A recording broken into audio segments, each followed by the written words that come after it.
Thinking about the postmodern era that we live in today, where majority of the questions revolve around the identity of a person that are associated with things like the reality of life, the morality of life, and the truth of life.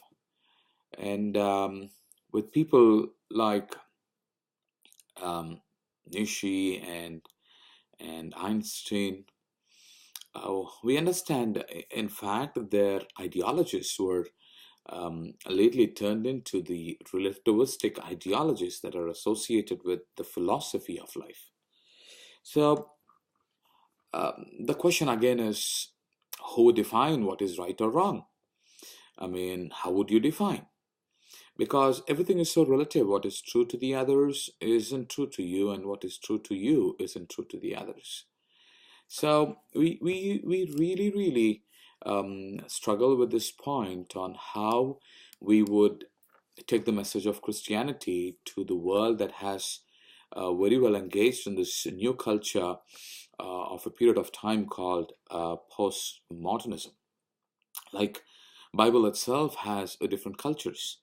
If you look into the biblical narratives, like say for suppose the book of Hebrews is actually a narrative. It's a story that was told to people.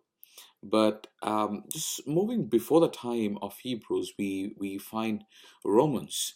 For Romans, Christendom, the message of Christianity has to do with more of their governance.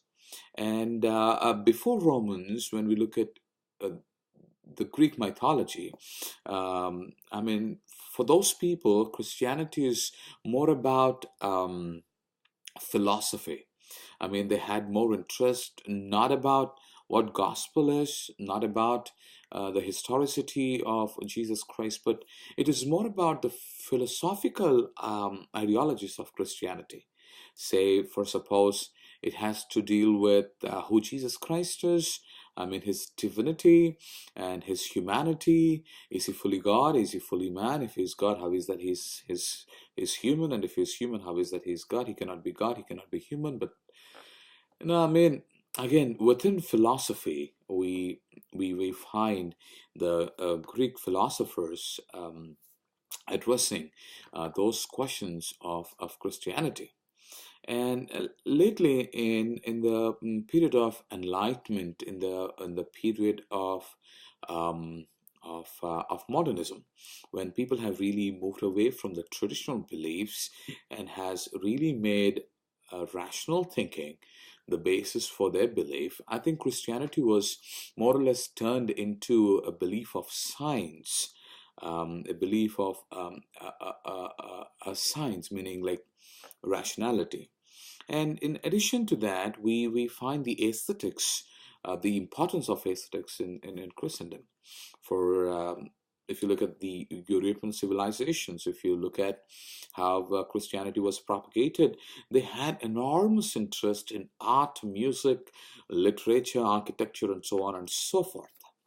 And moving forward from the European era on how they're dealing with Christianity to Americans, we find them uh, turning Christianity really as an enterprise.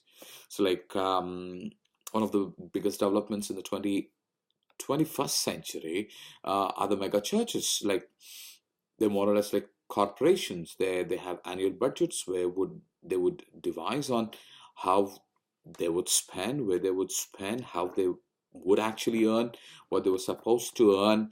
And if you look at the functioning too, you would be very surprised to see many of the business practices being practiced in the church today. So, as we're dealing with the history on how Christianity has changed over and over and over, we come to a point of time where globalization has really taken over the world. Now, what is globalization? Globalization, on one hand, is the impact of the local realities on a global front. Vice versa, the global realities in the local front. So it is interrelated, as we often say, world is a small village. Now, I mean, if you look at some of the major changes that globalization has brought into the world are in terms of technology, communication, transportation. So what took like months together at times to reach from one end of the world to the other end is probably taking a part of a second at the moment. I think globalization has really put the world on a forefront of advancement. So thinking about what does globalization have to do for people like us. Now, when you look at India, especially in the 19th century and the 20th century, um, I mean, India has impacted the world in terms of spirituality. Now, if you look into the West, you find many theosophical institutes where the emphasis is on the spirit. You see institute like SOS, Science of Spirituality, and we see raising growth for people about yoga is because it is appealing their inner sense. It is actually urging and arguing with their inner sense to make a connection with God spiritually. And since much of religion of Christianity, right from the period of Reformation even today, has to urge people to make it very public. Now spirituality has urged them or appealed their inner self to keep it very private. So if people are really comforted in their experience of being private with God, and India has made a huge impact. Now, if you have to come to the 1893 Parliament of World Religions, when Vivekananda actually have to speak, he was speaking on behalf of Hinduism on how Hinduism could be acceptable to everyone, and he has brought in many spiritual theories into discussion.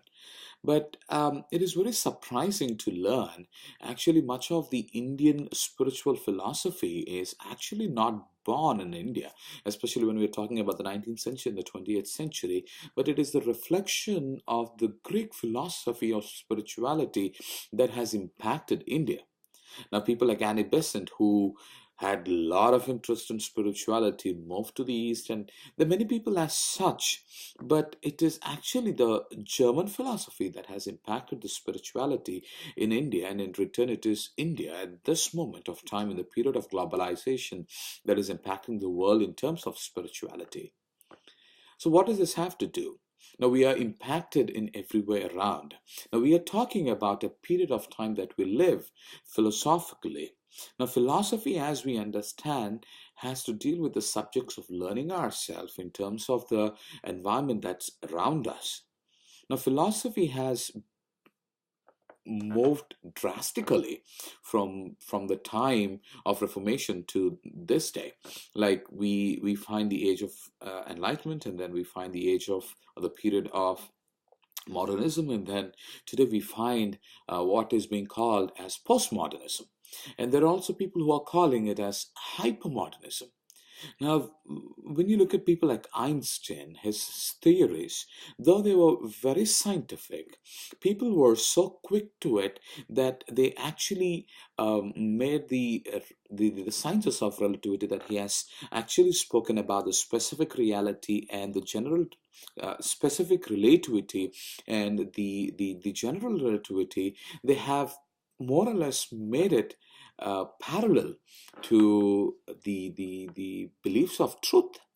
So the question again, who will decide what is right to me?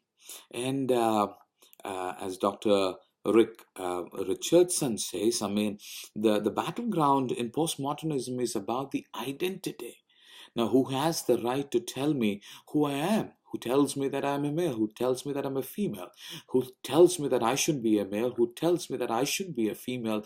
Who tells me that marriage have to be between a man and a woman? Who tells me that marriage should be between a man and a man and a woman and a woman?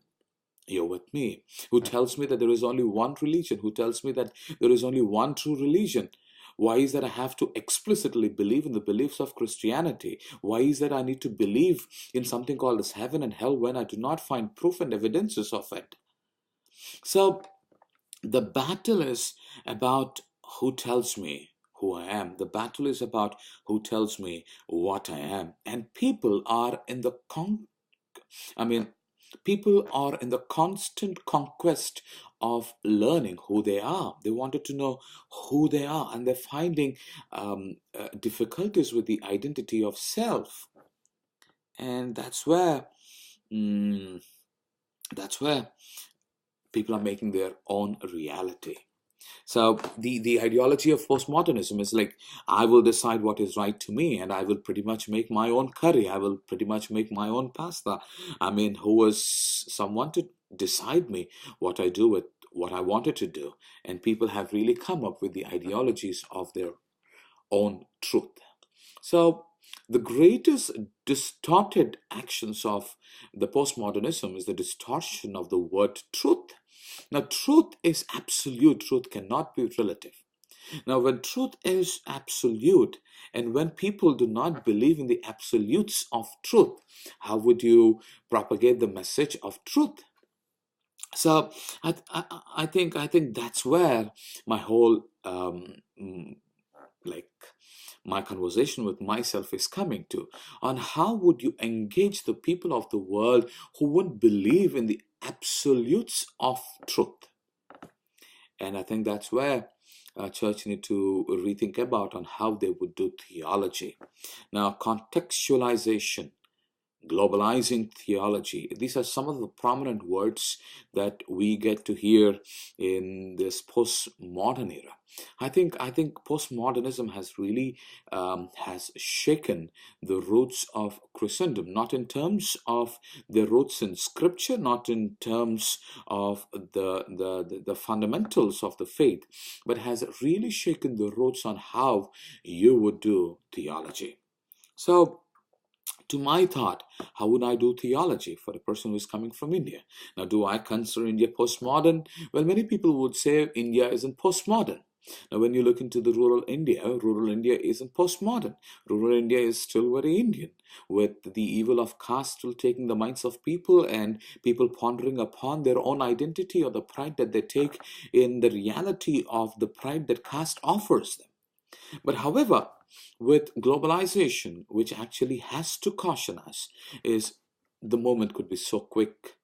I mean, I'm so surprised to actually find the Council of Church of South India, which has amalgamated many of the few of the Orthodox and many of the Anglican traditions together, has actually spoken in favor of certain aspects that stand very against in the postmodern world, in terms of how you would take on homosexuality, and it is quite um,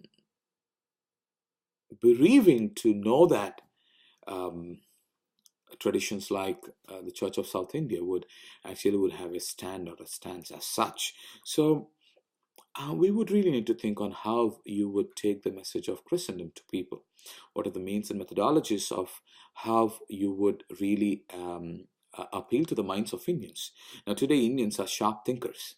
If you look at young people coming to the West, I mean, Western world would consider India as sharp thinkers, and they have proved it right.